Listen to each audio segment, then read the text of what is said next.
Hello, hello. Welcome to 5D Transformations. Today I am here. It's the one and only guy, Johnny, Coach Johnny. And I wanted to touch on something really big. And this is about narcissism in the workplace. One thing you'll notice, and this is just from my experience and from a lot of the people I've worked with, as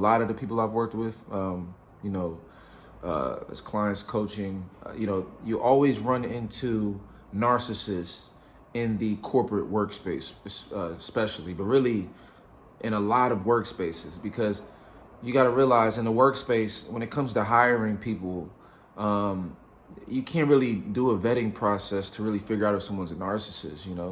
And a lot of the time, as I mentioned in the previous video where I talked about narcissism in society, is just that we have a work culture where, as a narcissist, a lot of the time narcissists are very good at what they do in work because they take pride in what they do in regard to work, and that's also where they get to leverage narcissistic supply. For example, let's say you're a narcissist that's a manager. A lot of narcissists end up in management and higher roles. A lot of people with narcissistic tendencies tend to really be engrossed in work, because work is where they're able to get their money, where they're able to get their validation. It's really that safe space to ground them in society so that they have resources in order to put them in a position where they can kind of judge other people, from a place of, well, look at me, I have this job, I have this career. So that's something that they're really big on. It's very rare you'll find a narcissist that doesn't have a job or some form of work. And I know some of them don't, and there's different aspects of all kinds of people, but in the corporate world, you'll deal with these types a lot. And a lot of the time, they'll position themselves in the workspace in a way where they have power. But then when you do your research, you'll realize, like, hold on, this dude doesn't even have any power like that in a lot of cases. In other cases, they'll, be in upper management, where you kind of have no choice but to deal with them and the things that they do. So when dealing with a narcissist in the workplace, whether it's a coworker, whether it's somebody that may be underneath you in rank, or somebody that may be superior to you in rank, what happens, what tends to happen is, if you are an empath, or if you are somebody in the workspace that has good qualities, because, a lot of the time with narcissists, the people they can't really get over on are the people that are just as cold and shut off as they can be. Got people that are very minimal when it comes to spreading their energy, people that aren't really that empathic. They kind of deal with the narcissist just like very normal. They're not really looking too deep into it. It's really an empath or somebody, with certain spiritual qualities or emotional intelligence and things like that in the workplace that they tend to hone and target. Generally, this is going to be the more likable person in the workspace, and they're going to begin to zone in on whoever they feel as weak or not exhibiting what they want to see. Which is really just complete work. If you leave it up to the narcissist, everyone's working, and really just sucking up to them. And, if that's not the case, they're going to have an issue with you. So a lot of people feel picked on by narcissists in these environments, and they're figuring out, okay, I'm at this work environment. Why does this person keep attacking me or picking on me or trying to make me look bad? And what they're trying to systematically do is position you in the workplace to look like you're incompetent.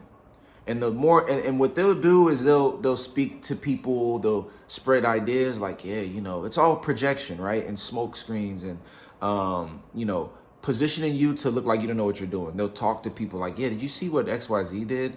They might bring up a comment to you in front of everybody to make you look incompetent. And in those moments, you're like, or they might say slick things. That's some of the things they do. They say slick things to make you feel triggered. They bring up certain questions to make you feel doubt.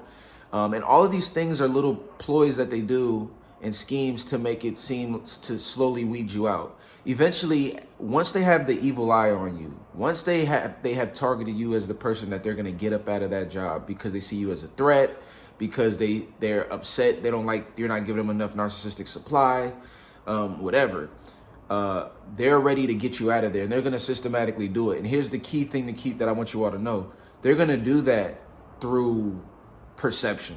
And the only way they can really be effective in their plan is by slowly getting everybody to view you a certain way. And they do that by talking about you, asking you questions to put you in bad positions, and where people go wrong is that they start to really get emotional and upset about this, which then creates drama in the workplace that they end up being a part of. And it begins to strengthen the ideas that the narcissist is pushing forward on this person. It's like people are looking like, oh, they're getting in an argument. Oh, they're arguing with the narcissist, let's say. Then let's say they're complaining and trying to talk to other people and plead their case. And now you went from being somebody that's going to work normally, doing your thing, to being somebody that's like literally pleading for people to accept you in the workplace so that you don't lose your job. You completely lose your position. You completely start to come from a weak position. And that's exactly what they want you to do. They want you to try to prove yourself, especially to them. But the worst part is half the time, it's like, damn, why am I trying to prove myself to this person that isn't even that important? But the narcissist is so good at projection and positioning themselves and making people feel off guard or feel, imbalanced, that people feel like they got to prove something to them. And that's how they position themselves in power. So how do you beat them? The number one thing I suggest, number one, is you want to cut off any communication outside of the communication that you need to have. So, of course, during meetings at work, if you guys have to talk, you talk. But all the buddy stuff outside of that, don't play that game with them, because that's how they find out more information from you. That's how they play this game of trying to be your friend, but then they'll throw you off again. It's just always a cycle of like, you think everything's cool, then they do the same thing again and again and again, right? Second thing, though, that's even more important is you have to let a higher authority know. The only thing a narcissist respects in the work environment is a higher authority. And the only thing they respect in general is people being aware of what they're doing. They like to move in secrecy. So what you want to do is you want to begin to shine the light on them. Just like if you put the light on a vampire and they start to go crazy. Like, that's what you want to do. You want to begin to let whoever your coworkers know, like, yeah, you know, this person, they've been acting really weird. They've been doing some weird things. You want to let the higher ups know, like, look, this person's been doing X, Y, Z. I don't feel really comfortable in an environment with them, or because what you want to do is allow there to be a higher authority, the person that's over them that can keep an eye on them. Because otherwise, if you don't do that, as time goes on, the narcissist is going to let so many people know things and let higher ups know that by the time, things hit the fan, by the time you try to let management know, it's going to be too late. And they're going to think you're just saying this because you're trying to save your job or save your ass, essentially.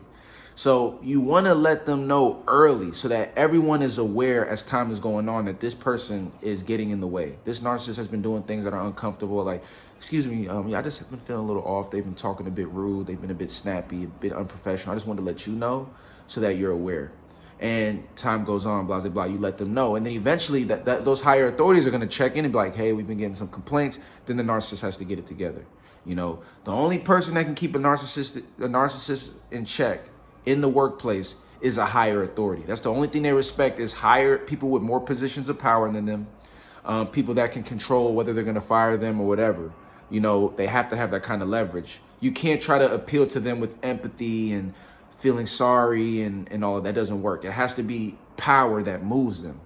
So do that. Those are the two things I'll start with. I'll do some more tips on this, some extra tips you can do in the workplace. This is a part one, but remember, that's key. You want to make sure to let a higher authority know as early as possible, and you want to let the people in the environment know so that the environment is holding them accountable, and that they can't create a smoke screen and create this projection where you look incompetent, because that's how narcissists are brilliant at getting their enemies fired. So you want to beat them at the game. You want to let the authority know. You want to let the people in the environment know, like, keep an eye on them, whether they are aware or not. Let them know, and don't be afraid to do that, because the game with narcissists is all about perception and all about the group. And so if the group is against the narcissist, that's the only way the narcissist is going to change. But what they do is they blend themselves with the group so well that they'll make you look like the person, or you'll be the one with the group going against you. So don't try to use empathy and get people to feel sorry for you. Use strategy and beat them at their own game by letting authorities know and letting, the higher reps know, the people that are high up in the company, letting people know, spread the word. And then everybody's going to begin to keep an eye on that narcissist, which is going to have to force them to keep themselves in check. You know, so be vocal, speak up, be truthful about your experience with them, because nobody deserves to be getting in your way when you're coming to feed your family and get your money and bring your best foot forward. You signed up to do your job. You didn't sign up to deal with narcissists while you're on your job. So that's not your job. Okay. And the management needs to deal with that ASAP. So, you know, or else that's going to destroy the company or build a company culture, which so many have, which is a narcissistic company culture. And it's not good. So with that being said, thank you for listening. Got more videos on the way. Please make sure to like and subscribe so I can give you guys more videos, man. We're going to be bringing a lot of content. Join the Patreon for exclusive videos on self-development and growth. And aside from that, look forward to talking to you all soon. Peace.